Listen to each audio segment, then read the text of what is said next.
Buenos días, amada hermana Graciela. Me voy a tomar el tiempo, hermana, para responderle, eh, porque es un tema de mucha importancia.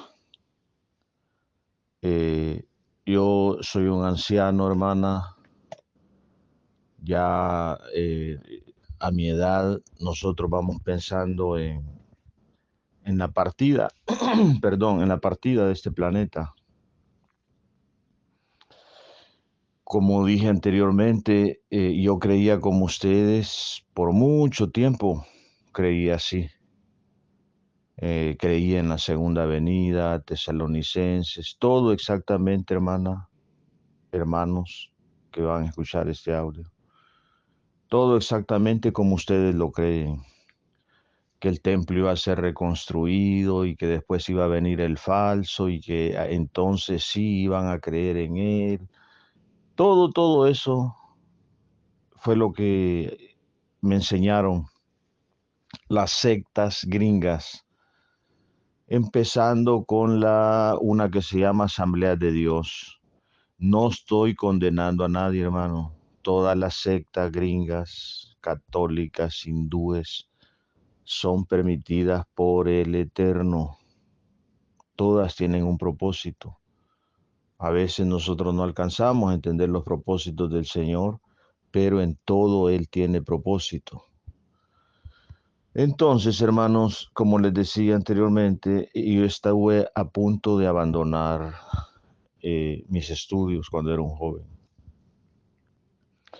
porque cuando oí los mensajes del hermano Guille, yo dije, wow, dije, ¿qué pasa con estos hermanos? Dije, ¿por qué no están predicando esto?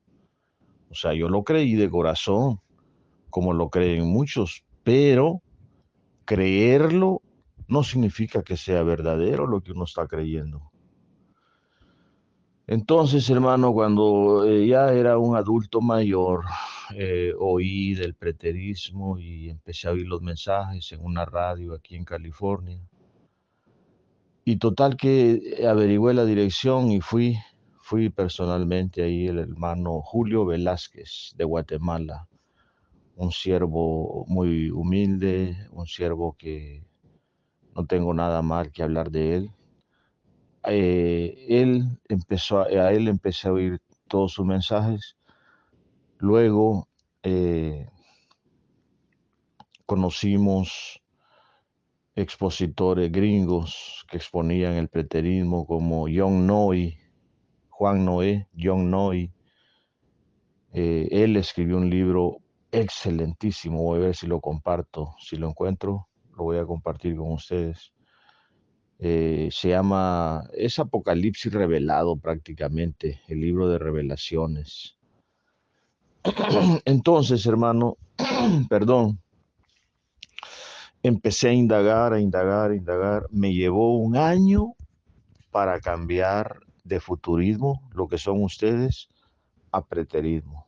Un año me llevó entender, y más que entender, aceptarlo. Pero la escritura, hermanos, no necesita interpretación. Y ahorita se lo voy a demostrar. Nosotros lo que necesitamos es creer. Olvidémonos de futurismo y preterismo por un momento. Olvidémonos. Y la mayoría de palabras que vamos a escuchar van a ser de Melech HaMashiach, Yeshua, de Jesús. Y cuando Yeshua salió del templo, vamos a leer Mateo 24 despacio para los que han pedido este tema.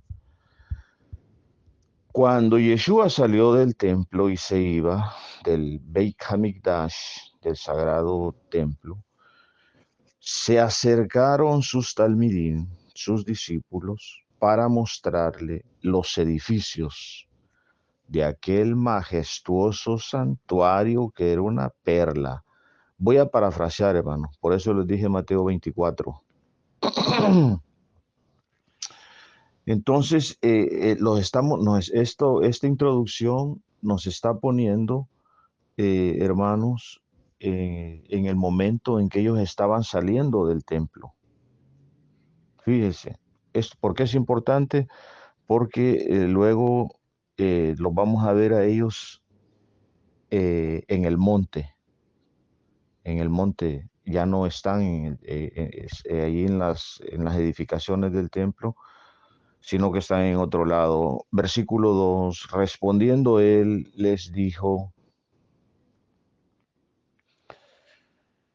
bueno, iban saliendo del templo, llegan sus discípulos y le muestran todo, la maravilla del templo, que era una joya arquitectónica, mármol blanco. Me imagino, me imagino que había mucho mármol blanco. Respondiendo él les dijo, aquí ya viene hablando nuestro rey, ¿veis todo esto? De cierto os digo que no quedará aquí piedra sobre piedra que no sea derribada. Hay personas que dicen, no, dicen, eso no se cumplió porque ahí está el cótel, ahí está el muro. Y ellos mismos dicen, el cótel, el muro, muralla, no era parte del templo. Y algunos arqueólogos dicen que es una muralla, la muralla antoniana. Estaba cerca del templo, pero no era parte del templo. Lo que fue el templo no quedó piedra sobre piedra, cumpliéndose al pie de la letra lo que les dijo, no quedará piedra sobre piedra. Y estando él sentado, aquí ya están en el monte de los olivos, ya subieron el monte. Y estando él sentado en el monte de los olivos, los discípulos se le acercaron aparte diciendo, dinos, ¿cuándo serán estas cosas? ¿Y qué señal, fíjese, y qué señal habrá de tu venida? Aquí pongamos atención, aquí pongamos atención que fueron ellos los que le preguntaron. Yo no le pregunté a Yeshua, Señor, dime cuándo será su venida, y él me respondió a mí, no. Él le respondió a sus discípulos y les dijo, dinos, preguntaron, ¿y cuándo serán las cosas? Señal y habla de tu venida y del fin del siglo. Hablando de aquella generación, las dos cosas no se pueden separar. Versículo 4.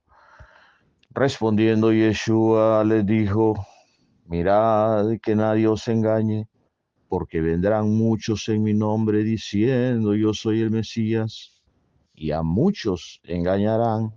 Fíjense, hablándole de aquella generación, iban a llegar falsos Mesías, porque como a él lo habían prácticamente descartado según ellos. Y oiréis de guerras y rumores de guerra en esos 40 años que él les dijo que más adelante les dice que todo eso iba a pasar en esta generación, les dice. Y oiréis de guerras y rumores de guerras. Mirad que no os turbéis. Les está hablando a ellos, no a nosotros, porque es necesario que todo esto acontezca. No le está diciendo partes va a cumplir hoy y en el año 2022 tal vez en el 2023 se va a cumplir lo demás. No, a ellos les está diciendo, y oiréis de guerras y rumores de guerras, mirad que no os turbéis porque es necesario que todo esto acontezca, pero aún no es el fin. El fin iba a ser hasta el 70, porque se levantarán nación contra nación. Aquí se puede interpretar gentes contra gentes, goyim contra goyim, que es lo mismo. Y reino contra reino, y habrá pestes y hambres y terremotos en diferentes lugares. Cuando analizamos la historia en esa generación, vamos a encontrar como a Tácito, a Flavio Josefo, donde nos dan cuenta de que hubieron hambres, pestes en ese tiempo y terremotos. Y todo esto será principio de dolores. Todavía no les iba a caer el mero juicio cuando Jerusalén iba a ser rodeada y quemada. Por eso les dije, todo eso es el principio de dolores. Lo más fuerte les va a caer hasta el fin de ese siglo, de esa generación. Entonces os entregarán a tribulación. Aquí en México no he oído yo que anden matando gente, ni en El Salvador, ni en Argentina por ser cristianos. entonces os entregarán a tribulación y os matarán y seréis aborrecidos de todas las gentes por causa de mi nombre. Hasta donde yo sé, solo los árabes chiitas matan cristianos. En otras partes del mundo sí hay lugares, pero aquí le está hablando a su pueblo, a ellos les está diciendo, y os matarán y seréis aborrecidos en toda la gente por causa de mi nombre. Muchos tropezarán entonces y se entregarán unos a otros y unos a otros se aborrecerán. ¿Por qué? Porque unos iban a creer en Mashiach y otros no. Y muchos falsos profetas se levantarán y engañarán a muchos en ese tiempo, en esa generación. Y por haberse multiplicado la maldad del amor de muchos, se enfriará en aquella generación. Ya vamos a ver por qué. Porque en Mateo 34 se los dice. De cierto os digo que todo esto pasará en esta generación. Mantengan eso en mente. Versículo 13. Mas el que persevere hasta el fin de esa generación, el que persevere creyendo lo que él les había dicho, que escaparan cuando tenían que escapar, este será salvo. Y aquí viene, y será predicado este evangelio del reino en todo el mundo para testimonio de todas las naciones, y entonces vendrá el fin. Ah, dicen los hermanos, aquí lo agarramos, hermano, dicen. ¿Se da cuenta? Dice, que para que esto se cumpla tenía que haber sido predicado ese evangelio en todo el mundo. Bueno, vamos a Romanos, vamos a ir a ver a Romanos capítulo 1, a ver qué dice. Romanos capítulo 1, versículo 8. Primeramente doy gracias a mi Elohim mediante Yeshua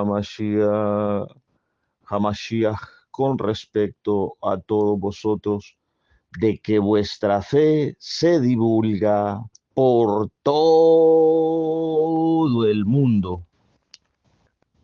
Se cumplió, hermanos, se cumplió el requisito para que el fin le llegara. La palabra la oyeron en todas partes. No hubo excusa, no hubo excusa. La palabra de ellos salió por todo el mundo conocido de aquella época. Llegó a España, llegó a todas partes. Y si alguien tiene duda, lea Romanos capítulo 10, versículo 18. Pero digo, ¿no han oído? Antes bien, por toda la tierra ha salido la voz de ellos y hasta los fines de la tierra sus palabras. No hay duda que la palabra de él se regó. Por eso Yeshua pudo decir consumado es, porque él sabía que todo se había cumplido. Pero vamos a seguir con Mateo 24, nos quedamos en el 14, cuando dice que ese evangelio iba a ser predicado a todas las naciones. Y leímos en Romanos 1:10 y Romanos 10:18 que eso se cumplió, que la palabra de ellos salió por todo el mundo. Versículo 15. Por tanto, cuando veáis en el lugar, diciéndole a los discípulos en el monte de los olivos, sentados ahí en el monte, viendo el templo abajo que todavía estaba en pie. Por tanto, cuando veáis en el lugar santo, y viendo ahí el lugar santo, el Beit Hamikdash, la abominación desoladora de que habló el profeta Daniel, el que le entienda, ahí ya, por eso Daniel les había dicho, cuando vean que hacen eso, que queman, que ofrecen un cerdo y todo eso, ustedes sabrán. Versículo 16. Entonces, aquí viene, hermano, aquí viene para los que quieren aplicarse esta escritura a ellos. Versículo 16. Aquí voy a parafrasear un poco. Entonces los que estén en Argentina huyan a Palermo, los que estén en Palermo huyan ¿a dónde? Punta Arena o no sé, allá en Argentina. No dice así, hermano. Los que estén en Judea huyan a los montes, hablándole a aquella generación a los que le iba a caer el juicio del Señor. El que esté en la azotea no descienda para tomar algo de su casa, y el que esté en el campo no vuelva atrás para tomar su capa. Nos vamos a quedar hasta ahí. Si a alguien le interesa este estudio, lo continúo, hermano. Si no, pues ahí lo vamos a dejar. Shalom, legitraot.